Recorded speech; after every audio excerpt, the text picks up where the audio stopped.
안녕하세요. 네. 저는 강주 광산구에 그 노인복지관이 있습니다. 그 노인복지관 이름이 더불어락 음, 노인복지관입니다. 그래서 더불어 즐거운 노인복지관의 음, 관장을 맡고 있는 김용덕이고요. 관장을 직을 하는 지는 지금 3년 됐습니다. 3년 됐는데 그 시 참여수당이 올해부터 이제 우리 강기정 시장님의 공약사항 중에 3대 수당을 이제 신설해서 진행하겠다라는 공약이 있었어요. 농민수당, 가사수당, 그다음에 참여수당 이 세 가지 중에 저는 이제 참여수당 TF 팀에 이제 참여해서 지금 일곱 번째 한 7회 정도 이제 TF 회의에 참석했는데요. 저희 강상구는 이제 올해가 아니라 2020년 코로나가 막 생길 때 코로나 때문에 이제 이 코로나가 2월부터 발병을 했는데 그때부터 고민을 했던 내용 중에 자영업자라든가 또 일반 이제 경력 단절 여성분들의 어떤 사회적인 어려움 또 소득과 관련된 문제 이런 의식을 갖고 참여수당 제도를 먼저 이제 강상구에서 시행을 했었습니다. 그래서 그 참여수당이라는 게 이제 참여, 즉 사회의 공익적 가치나 공익에 참여를 하게 되면 그 참여하신 분들에게 이제 수당을 지급하겠다 이런 취지죠. 그러니까 이게 이제 받는 사람 입장에서 소득이 되고 또 주는 사람과 또 주는 사람 입장에서는 수당을 준다, 지급한다 이런 이제 취지가 되는데 궁극적으로는 어찌됐든 가계 소득의 한 일환이다 이렇게 생각이 들어요. 그런 측면에서 강상구에서는 당시 코로나로 어려운 자영업자들이나 또 취약계층들에게 소득의 일부를 좀 보존하고 그다음에 이제 당시에 이제 공공의 영역의 일들을 좀 필요로 하는 게 있었습니다. 예를 들면 마스크가 부족한 상태에서 마스크를 이제 재봉틀로 제작하는 부분이라든가 또 방역 키트라든가 또 여러 가지 안전과 관련되어 있는 역할을 해야 되는데 이게 기존에 있는 자원봉사 활동으로만 이게 부족했던 부분이 있었어요. 그래서 자원봉사 활동은 이제 어찌됐든 돈을 받지 않고 하는 활동들이 기본적으로 내재되어 있었는데 그렇다고 해서 임금을 일자리를 만들어서 할 수 있는 상황은 아니고 그 중간 단계에 참여수당과 같은 제도가 좀 필요하겠다는 고민하에 참여수당 제도를 만들어서 생활임금 그러니까 만 원에서 11,000원 정도 시간당 그렇게 해서 52시간 정도 하면 한 달에 52시간 정도 이렇게 근무를 하게 되거나 일을 하게 되면 약 50만 원에서 60만 원 정도를 받게 되는 이런 내용이었습니다. 그래서 첫해 강상구가 첫해 731명에게 15억이라는 돈을 이제 그 참여수당으로 제공을 했습니다. 이제 그러면서 이게 이제 사회적으로 꼭 필요한 내용들 중에 이제 공익적 활동에 필요한 내용들 이런 것들을 이제 그 주 사업 내용으로 해서 진행을 해왔고 그때가 이제 그 2020년대 강산형 공동체 노동임금 시민수당 이런 의미로 이야기를 진행을 했었던 거죠. 그렇게 해가는 과정에서 이게 좀 조례가 필요하겠다 해서 2021년도에 강산시민수당 조례를 이제 만들게 되었던 거죠. 그 2020년에 시작을 할 때는 15억이라는 돈을 가지고 시작을 했는데 이게 이제 그 예산에 대한 확보라든가 이런 것이 문제가 있어서 그 다음에 2021년 때는 약 3억 정도로 완전 이제 많은 예산이 좀 깎이면서 이때 이제 인원이 이제 많이 줄었습니다. 그래서 2021년도에는 18개 사업에 309명 정도가 참여를 하게 됐던 거죠. 그래서 약 절반 정도가 줄고 대신 이제 금액도 굉장히 많이 줄게 된 거죠. 이제 그러면서 이제 2022년도에는 또 16개 사업에 150명 정도로 해서 이때는 이제 4억 정도가 됐는데 금액 차이가 있는 것은 2022년까지는 작년까지는 생활임금하고 그다음에 이제 약간의 임금이 좀 많은 약 150만 원 정도 금액의 일자리 형태의 유형하고 생활임금 유형하고 이렇게 나누어서 진행을 했었던 거죠.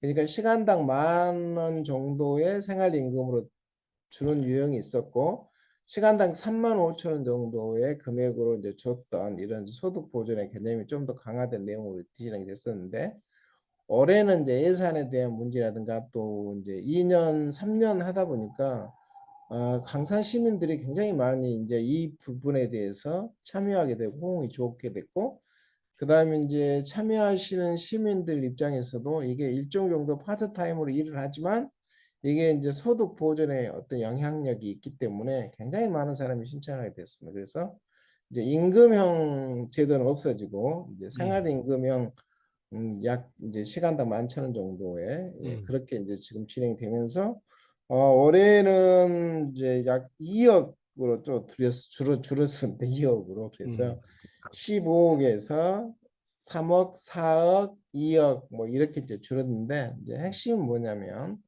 수당이라는 게 일정 정도 지속 가능하고 또 예측 가능해야 되는데 이제 그 순위에서 밀리는 거죠.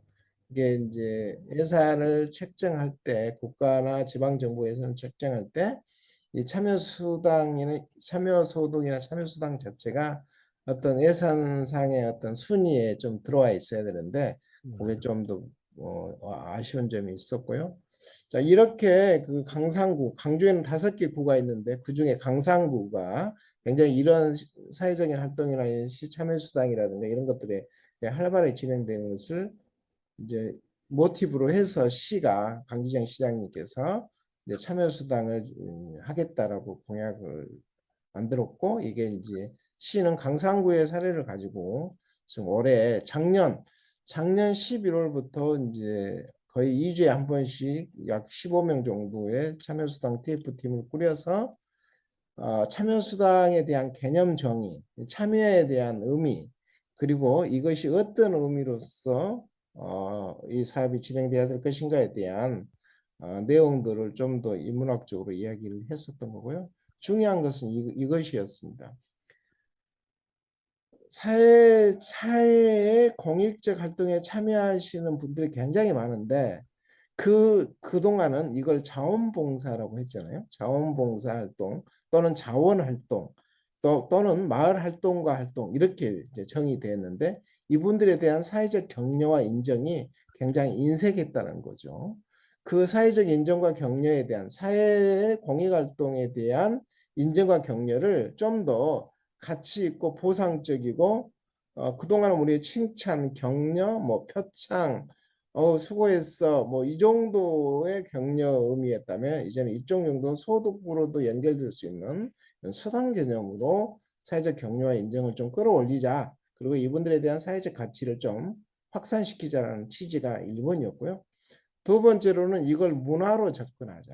다시 말하면 예산의 한계 때문에 700명에서 1,000명 정도의 시민들에게만 이 부분이 혜택이 돌아가지만 2,000명 정도의 시민들이 이 수당을 받으면서 그냥 소득 보전의 개념뿐만 아니라 시민 리더 시민으로서 사회문화적 또는 공익적 활동들을 좀 확산하는 총추적 역할을 할 수 있는 문화와 어떤 삶으로서의 생활될 수 있도록 이 부분을 좀 만들어 가자.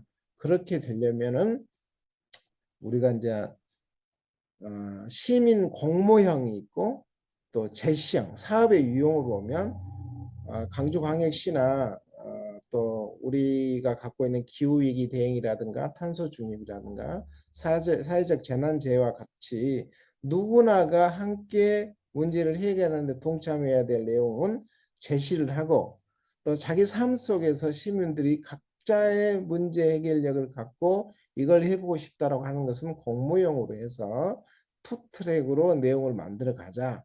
이런 이제 논의도 논의하는 과정에서 있었고요. 중요한 것은 사업에 지원하는 게 아니라 활동가에게 다시 말하면 시민 참여 수당에 직접적 활동을 하는 사람에게 수당의 개념으로 소득의 개념보다는 수당과 또 사회적 격려 개념으로 이 내용을 지급하자라는 게 중론이었습니다. 그 TF팀 위원들의 중론이었고 저희가 최근에 지난주에 이제 시에서 우리 박필순 시의원이 시 참여수당 조례와 관련된 토론회가 있었는데 그때 이제 토론의 핵심적인 내용은 뭐였냐면 이 내용이 이 내용이 모든 시민들에게 널리 이렇게 시민들이 다 참여할 수 있는 대상의 폭을 넓히고 대신 그 활동이 사회공익적인 가치로서의 공론이 될 수 있는 활동들로 만들어 가야 되는데 그러려면 예산이 지속적으로 확보되어야 되고 또 그 예산 속에서 예측 가능한 활동들로 시민들에게 접근이 돼야 된다. 그런 이제 공론이 좀 있었고요. 플로우에서 질문하시는 뭐 분이 이런 이야기를 했습니다. 그러면 그 수당을 주지 않으면 사회적 공익이나 사회 참여 활동이 안 되느냐? 어? 꼭 수당을 줘야만이 그런 문화가 확산되고 사회적 공익 활동들이 촉진되느냐? 그렇게 얘기를 했거든요. 그래서 물론 이 수당을 주지 않아도 그동안 사회 공익 활동에 참여하신 분도 굉장히 많이 있었고 또 그와 관련돼서 꼭 수당을 줘야만이 확산되고 촉진된다 이렇게 말할 수는 없지만 우리가 사회적 공익 활동을 격려하고 인정하고 보상하는 다양한 방법들 중에 가장 상위에 있는 방법이 뭘까 이 고민을 해보면 아무래도 수당이다. 저는 그렇게 생각을 하죠. 왜냐하면 수당을 받게 되면 두 가지 효과가 있는 것 같아요. 하나는 내가 일정 정도 내 생활 과계에 도움이 되고 두 번째는 그 활동하는 내용의 책임감이 수당을 받지 않을 때보다 훨씬 더 높아지거든요. 책임감이 높아진다는 것은 서비스 질이 높아진다는 거거든요. 서비스 질이 높아지게 되면 거기에 참여하는 참여자의 성장과 만족도가 높아지는 거죠. 자, 그런데 여기서 굉장히 중요한 건 이 사업을 수행하는 수행 기간이 어떤 마인드를 가지고 수행을 하느냐가 중요하다고 저는 지적을 했습니다.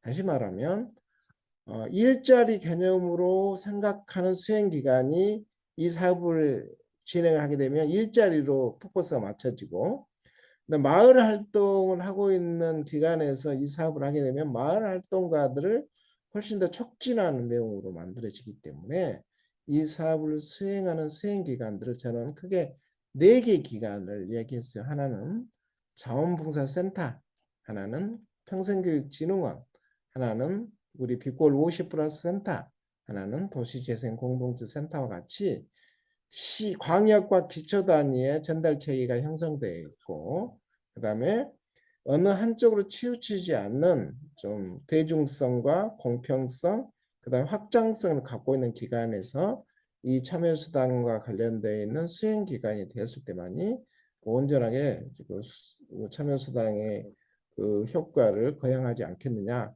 그런 취지로 진행되었었고 지금도 많은 논란은 있습니다. 왜냐하면 이게 모든 국민에게 들어가는 기본소득 개념이 아니고 일정 정도 조건이 형성이 되잖아요. 참여의 조건, 그다음에 뭐 사대보험에 들어가지 않는 거, 그다음에 뭐 여러 가지 조건이 형성이 되기 때문에 그 조건에 들어가지 않는 사람은 항상 소외되는 것 이런 문제까지도 우리가 고민을 해봐야 된다는 이런 여러 가지 해결해야 될 문제 또 함께 고민해야 될 문제는 많이 있지만 저는 강상구 더불어랑 노인복지관에서 2년째 경로당 아시잖아요. 경로당. 우리 강상구가 경로 21개 동주민센터가 있는데 381개의 경로당이 있습니다. 그중에 100곳을 거점화해서 마을복지관이라는 명명을 했어요. 마을복지관. 그래서 경로당이 마을복지관 개념의 플랫폼으로 지역 주민들에게 문화, 여가, 또 휴식, 쉼터, 또 사회복지 서비스의 거점 역할을 해야 된다라고 이야기를 하면서 거기에 그 코디네이터로 촉진할 수 있는 행복복지 파트너를 양성을 했습니다. 저희들은 양성을 하고 나서 이 양성되신 분들에게 강산 시민수당 제도를 도입을 했어요. 그래서 작년에 10명, 올해 10명 이렇게 활동을 했는데 작년에 제가 거의 한 7개월 정도 활동하는 행복복지 파트너 시민수당을 받으신 분에게 인터뷰를 해봤는데요. 효과는 어마어마하게 좋습니다. 그리고 이분들이 어르신들을 만났을 때 사회복지 서비스를 제공하는 것뿐만 아니라 당신의 마인드 그리고 활동을 해가는 과정에서 본인이 부족한 부분을 스스로 학습하려고 하는 이 욕구들, 뭔가를 준비해 가려고 하는 욕구들이 굉장히 많았었고 그분들이 그대로 올해도 이렇게 시민수당으로 이렇게 참여할 수 있는 그런 동기와 유인가가 됐다는 것이죠. 그래서 사회의 소득 재분배 효과 중에 이 시민수당의 효과는 굉장히 좋다. 왜냐하면 당신들이 풀타임으로 일을 못하지만 그런 파트타임 형식으로 월화수목금 해서 5일간에 하루에 3시간에서 4시간 정도 활동을 하거든요. 그럴 때 갖고 있는 만족도는 여타 다른 만족도보다는 좀 다른 어떤 그 만족도의 성과가 낮다라는 것을 저는 확인할 수 있었고 이거는 좀 더 많은 예산이 투입돼서 잘 설계만 되고 진행만 잘 된다면 굉장히 효과가 있고 또 경제적으로나 또 가게 생활적으로나 지역사회 활력을 만들어 가는데 굉장히 괜찮은 제도다 그렇게 지금 판단하고 있습니다. 네, 이상입니다. 네. 와, 네. 이 말씀을 안 들었으면, 광주에서 그런 일을 하고 있구나라고 하는 정도로 생각이 됐을 텐데, 실제로 말씀 들으니까 벌써 3년째가 되고, 그 다음에 그 과정에서 굉장히 많은 논의가 이루어졌고, 또, 그런 이제 시범적인 사업 단계를 넘어서서 광주시에서도 시 차원에서 네. 고민을 하고 있다는 말씀을 해주셨습니다. 어떻게 보면 이제 우리 사회가 뭐 노동의 종말을 얘기하는 사람도 있고 노동 위기를 얘기하는 사람도 있는 상황이고 노동 형태의 변화에 따라서 어떻게 적응할 것이냐 그런 문제도 있고 또 하나는 뭐 여러분들 중에도 아시겠지만 마을 만들기, 이런 일련의 이제 지난 마을 공동체에 관련된 활동에 대한 비판과 성찰 과정 중에는 이게, 운동이 아니라 사업으로 전환되면서 이제 많은 비판들이 또 한 측면에 있는 것이 사실이잖아요. 그런 측면에서 보면은, 사업이 아니라 사람에 포커스를 맞추고 있다라고 하는 것도 굉장히 시사하는 바가 크고 우리 사회를 전체적으로 조망할 수 있는 하나의 굉장히 중요한 키워드가 될 수 있다라는 생각도 좀 들고 그런 생각이 드는데요. 일단 그 궁금한 게 많으실 것 같아요. 네. 일단 한 10분 정도 같이 좀 질의응답하는 시간을 좀 갖도록 하겠습니다. 자연스럽게 궁금하신 분들 말씀 좀 하십시오. 우리 박정인 지원관님도 관심이 많으시고 민혁기 팀장님 다 관심이 많으십니다. 네, 저는 평택의 박정인입니다. 이야기는 들어왔었고, 그다음에 사실은 기본소득 고민했을 때 참여소득이라고 하는 한 차원의 유사한 형태의 고민들이 어쨌든 전 세계적으로 같이 고민되고는 있었는데,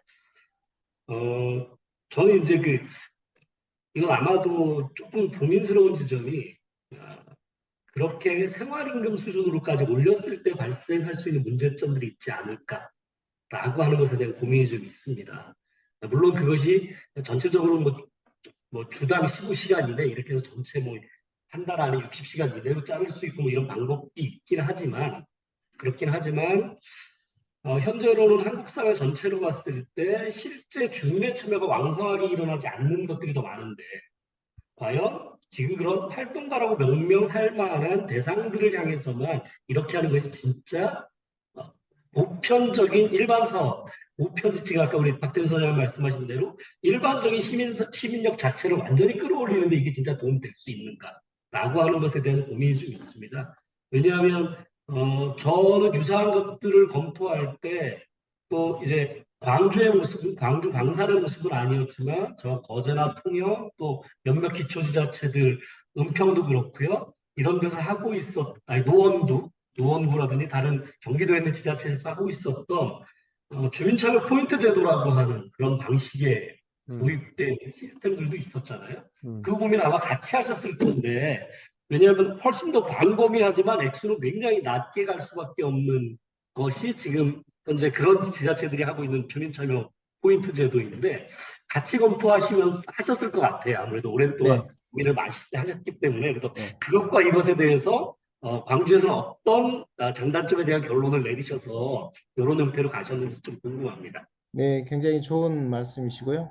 강상구는 주민생활 포인트제를 별도로 하고 있습니다. 그리고 강주광역시도 활동형과 성과형으로 유형을 두 개로 나누어서 방금 우리 선생님께서 말씀하셨듯이 생활임금형 한 축이 들어갔고 또 많은 사람들이 동시다발적으로 참여하고 거기에 따라서 사회적 문화를 형성해 갈 수 있는 포인트제도까지도 유형을 두 개로 나눠서 투 트랙으로 지금 진행을 하려고 준비를 하고 있다는 거 말씀드리고요.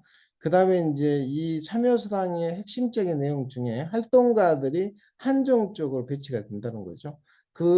왜냐하면 노인 일자리, 그 다음에 뭐 신중년 일자리, 재정 일자리, 장애인 일자리 이렇게 해서 사회 고용노동부나 국가가 정책적으로 진행하고 있는 일자리로 싹 정리되신 분들 중에 남아있는 분들은 대부분 경력 단절 여성이나 그다음에 이제 자녀들을 초등학교 보내고 중학교 보내는 그 정도 수준의 숨어 있는 활동가들이 여기에 참여한 게 대부분이거든요. 저희 행복복지 파트너 10분 중에 모두가 그런 분들입니다. 50대에 계신 분들인데 여기에는 노인 일자리, 재정 일자리, 뭐 신중년 일자리, 경력형 일자리 이런 데를 다 빼고 나서 남아있는 이런 분들이 참여하고 있기 때문에 이런 분들에 대한 이제 포커싱이 있고 하나는 아까 성과 보상형 포인트제와 같이 전 국민이 함께 참여할 수 있는 방법으로도 이 참여수당이 같이 검토되고 있다는 거 말씀드리고 싶습니다. 네. 예, 엄한경 대표님도 질문하실 거 있으실 것 같고 다른 분들도 자유스럽게 네, 뭐 조금 전에 이제 그 답변 하신 거 보면 사실은 이제 좀 뭐 사회적으로 좀 활동을 하고 싶지만 이제 자녀들 때문에 좀 시간적으로 허락하지 않는 분들을 사실 중점적으로 참여하신다 그러니까 되게 좀 그래도 가려운 부분을 많이 긁어준다는 측면이 있는 것 같고요. 근데 이게 이제 사실은 참여하고 싶은 사람에 비해서 사실은 이제 선택의 폭이 좁다는 그게 제일 안타깝잖아요. 그래서 뭐 이게 누구를 선택할 거냐의 문제긴 한데 뭐 아름아름 물론 뭐 기준은 가지고 계시겠지만 그 기준의 객관성을 어떻게 확보하느냐가 사실 되게 중요할 것 같거든요. 그래서 그게 좀 궁금합니다. 어떻게 좀 선정을 하고 그걸 어떻게 좀 그분들을 케어하고 있는지에 대해서. 네. 그래서 이제 하고 싶으신 분들은 많고 또 재원은 한정되어 있기 때문에 이제 시민수당 뭐 추진위원회, 시민수당 운영위원회라는 이런 심의기구를 두어서 거기에서 이제 세부적으로 검토를 해서 책정도 하고 예산도 이제 좀씩 조정을 하는 그런 역할을 분명히 이제 하는 기구를 만들어서 진행을 하고 있고요. 그다음에 이제 중요한 것은 재원을 확보하는 건데 이게 세금으로만 확보되는 문제에서 벗어나서 이제 기업의 사회공헌 활동을 이제 기업이 어떤 사업을 자체적으로 하는 활동으로서가 아니라 이런 참여수당과 같은 내용의 기업의 후원을 받는다든가 그다음에 이제 기금이 있잖아요. 예를 들면 복권기금이라든가 이와 같은 기금들을 안정적으로 확보하면서 예산 자체를 좀 파일을 확대해서 많은 사람들이 참여할 수 있도록 하는 기본적인 설계가 좀 돼야 될 것 같고 그리고 나서 이게 이제 사업의 내용으로 보면 한 2, 3년, 3, 4년 정도의 중기 정도 활동을 해야 성과가 있는 사업 내용도 있고 단기로 해도 사업의 성과가 나거나 사람들에게 훈련의 어떤 과정으로서의 참여수당의 내용이 있다고 한다면 이런 것들은 그 참여수당 추진위원회나 운영위원회라는 심의기구에서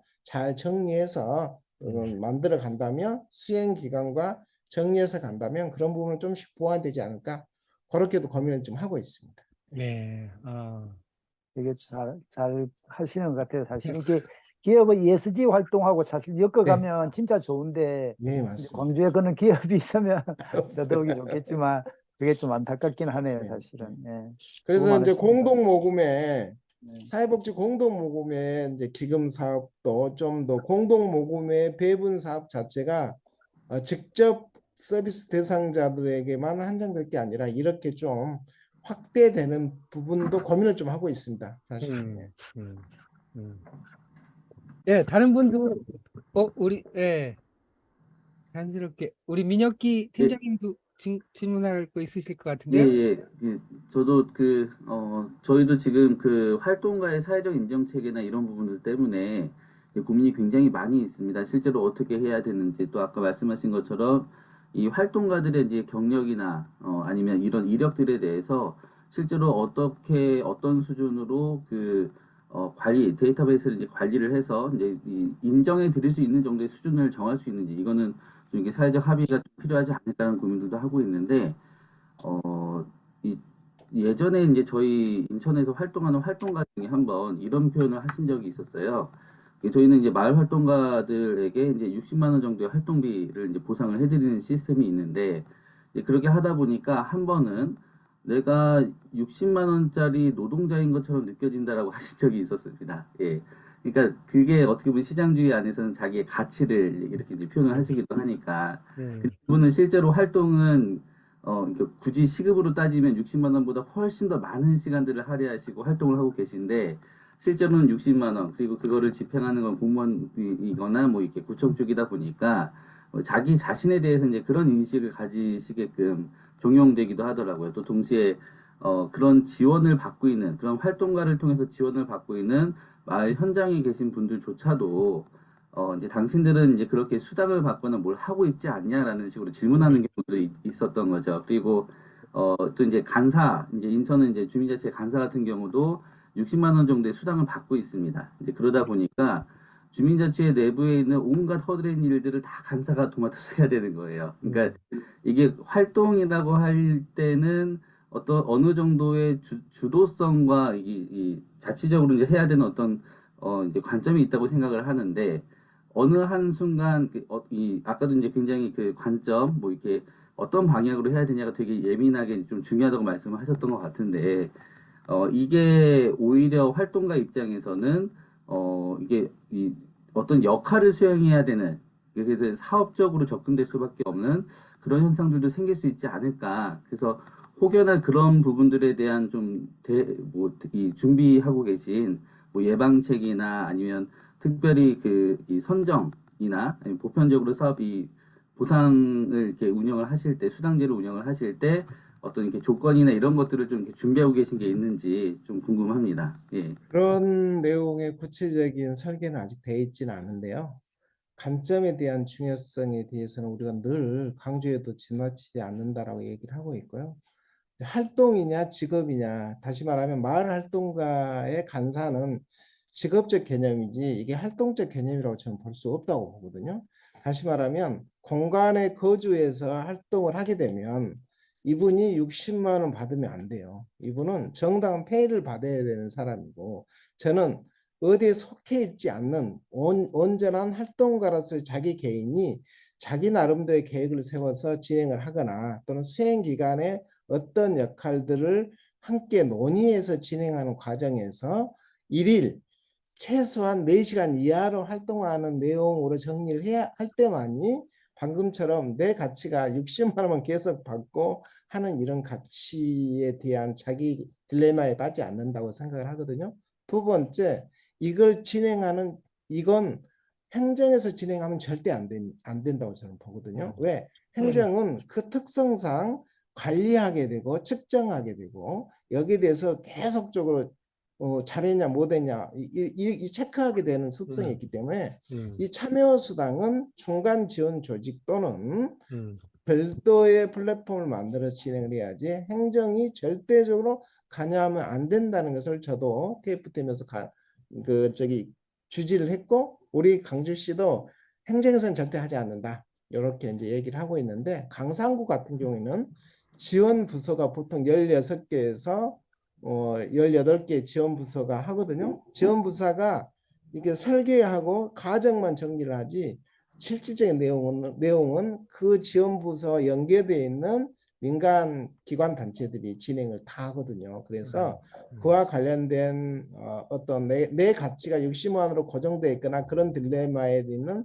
활동가가 아닌 실질적으로 이 활동이 갖고 있는 성과나 활력 그리고 확장성에 대해서 늘 상호 피드백을 할 수 있는 기관, 할 수 있는 중간 지원 조직들의 어떤 문화가 계속적으로 받침이 되지 않으면 이거는 성공할 수 없다. 그렇게 판단하고 있고요. 뾰족한 수는 없고요. 그리고 나서 이제 그 시민 데이터라는 그 내용도 어떤 토론자가 말을 했는데 여기 활동가들의 활동력이라든가 또 만나는 지역 주민과의 관계에 있어서의 모아지는 자료들을 잘 정리해서 홍보하고 내용을 만들어가면 아 우리의 활동들이 이 정도의 가치를 만들어내고 있구나 하는 것들을 피드백 해주면 훨씬 더 내 가치의 어떤 확장성을 가지 않을까 그런 고민을 좀 하고 있습니다. 하나만 더 질문하고 네, 싶은데 말씀하십시오. 이 활동가 참여 수당을 받을 수 있는 활동가를 선정하는 방식으로 진행이 되는 건지 아니면 활동가가 스스로 신청하시는 방식, 스스로 이제 증명하셔야 되는 방식으로 진행이 되는 건지 이것도 궁금합니다. 예, 예. 그 두 가지 방식을 모두 하자라고 초기에 이제 CTF 팀에서는 제가 제안을 했습니다. 그러니까 활동가들이 공모나 신청을 해서 자기가 하고 싶은 일을 뭐 3, 4, 5 이렇게 스스로 조직해서 공모를 하게 되면 뭐 심의해서 지원해주는 활동가에게 지원해주는 사업에 지원하는 게 활동가에게 수당으로 지급하고 그 수당을 받은 본인들이 자기 재능과 지역 자원을 연계해서 뭔가를 만들어가는 방식도 하고 그 다음에 이제 우리 어떤 공론이나 운영위원회에서 제시하는 방식으로 어떤 기관들을 선정해서 진행하는 방식으로 또 하자 이런 이야기가 처음엔 됐었는데 이제 최종안을 만들어가는 과정에서 그게 너무 복잡하다. 그걸 두 가지를 다 이렇게 정리하려면 힘드니까 어쨌든 시범 사업에서는 제시형으로 가고 활동형과 성과 보상형으로 이렇게 좀 가자라고 압축이 되어 있는데요. 방금 우리 선생님께서 말씀하신 내용들은 충분히 공감이 되고 그런 방식으로는 아마 향후에는 진행되지 않을까 그렇게 생각합니다.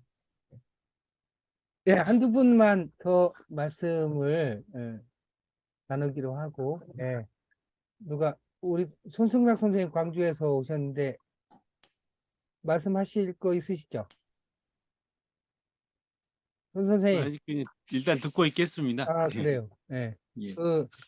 뭐, 김경욱 선생님 하신 말. 네, 예, 저는 이제 이게 이제 노동과 그다음에 참여 활동이라는 이런 부분에 있어서의 이제 끊임없는 이제 충돌 부분을 이게 우리가 이제 다양한 사례를 이제 적용을 하면서 그러니까 사회적으로 이 부분에 대한 그러니까 이런 개념적 규정을 정확하게 좀 해가야 한다 이런 생각을 좀 많이 예전부터 많이 했는데 뭐냐면 이제 우리 사회가 어떤 일정한 보상을 주는 부분은 이제 노동의 개념으로 굉장히 협소화되어 있는 것이 보편적이다 보니까 활동이라는 부분이 이제 부수적으로 지금 붙어 있는 부분이잖아요. 그러니까 어떤 이제 사회적으로 그러니까 여러 이제 어떤 기여도라든가 이런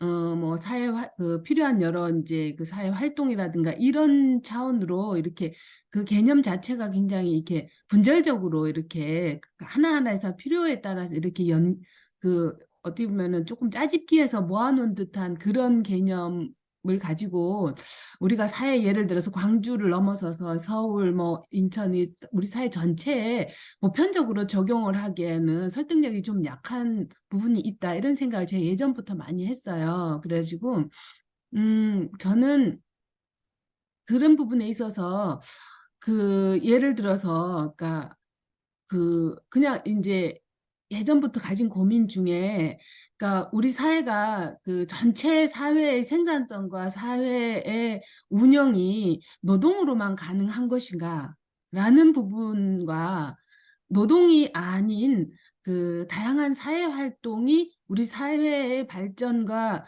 부가치 생산에 실제로도 우리가 생각하는 것보다 훨씬 더 많은 기여를 하는 것이 아닌가. 특히 이제 산업의 변화로 인해 가지고 그래서 이런 부분이 어떻게 보면은 그 지역에서 이제 복지 차원이라든가 아니면 지역사회 그 운영의 차원에서 필요했던 많은 노동들, 많은 활동들에 대한 그러니까 사회 전반적인 그런 가치 재평가, 그러니까 가치 재평가가 필요하다. 저는 예전부터 그런 생각을 많이 했고 농담 삼아도 예를 들어서 네이버를 이용하는 유저들이 주는 정보는 공짜로 제공이 되는 것인가? 뭐 이런 생각을 저는 농담 삼아 해본 적도 있는데요. 그러니까 광주뿐만 아니라 이제 뭐 인천이든 아니면 우리 뭐 서울이든 다양한 지역에서 이런 활동들이 활발하게 이제 고민이 될 때 이제 한국 공론 포럼 같은 경우에는 그러니까 요런 활동들이 갖는 그 사회적인 의미의 재평가라든가 아니면 재구성의 일들을 좀 해야 되지 않을까 이런 생각을 좀 해보게 됩니다. 네. 네, 저도 이제 어떤 일을 할 때 가장 먼저 중요하게 생각하는 게 정의. 그 일을 어떻게 정의할 것인지에 대한 개념을 정확하게 정리할 때만이 그 일에 대한 방법이나 방향이 결정된다고 생각을 하거든요. 그런데 우리는 이제 혼재해서 쓰잖아요.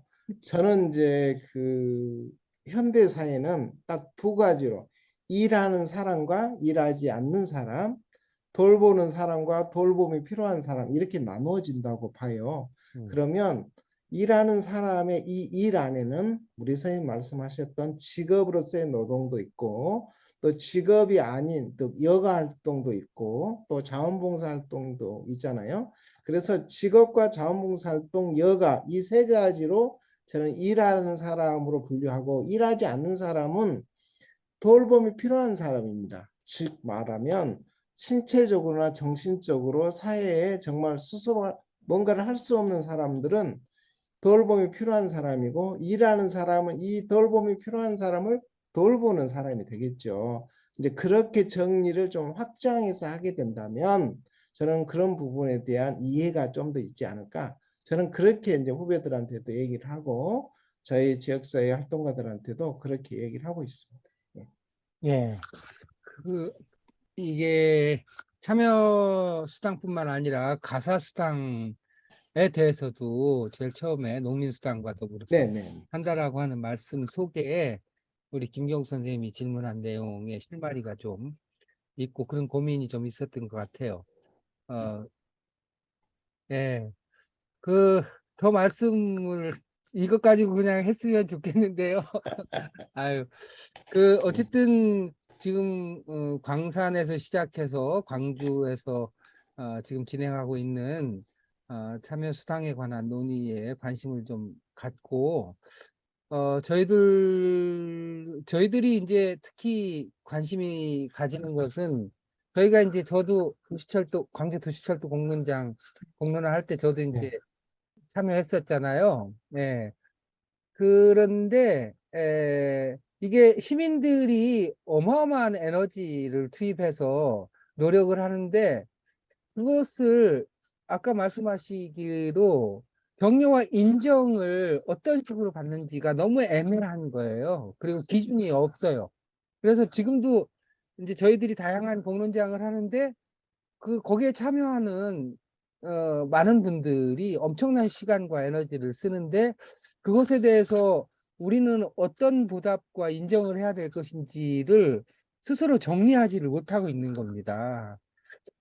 이제 그런 측면에서도 이 공론장의 활성화를 위해서도 이 참여 수당, 참여 소득에 관해서 더 깊은 고민이 필요하고 광주에서 잘 진행될 수 있기를 기원을 하고 필요하면 광주에서 좀 성과가 좀 만들어지고 틀이 좀 잡히면 이걸 좀 전국화해서 전국적인 논의로 좀 확산을 시켜가는 계기가 그런 날이 왔으면 좋겠다라고 하는 바람도 가져봅니다. 예, 우리 김영덕 관장님 오늘 너무나 좋은 말씀 해주시고 예, 저희들한테 굉장히 이렇게 영감을 자극하는 그런 말씀 해주셔서 너무 감사합니다. 네, 예, 다음에 또 고맙습니다. 뵙겠습니다. 다음에 또 감사합니다. 뵙겠습니다. 예, 예, 감사합니다. 수고하십시오. 예. 예.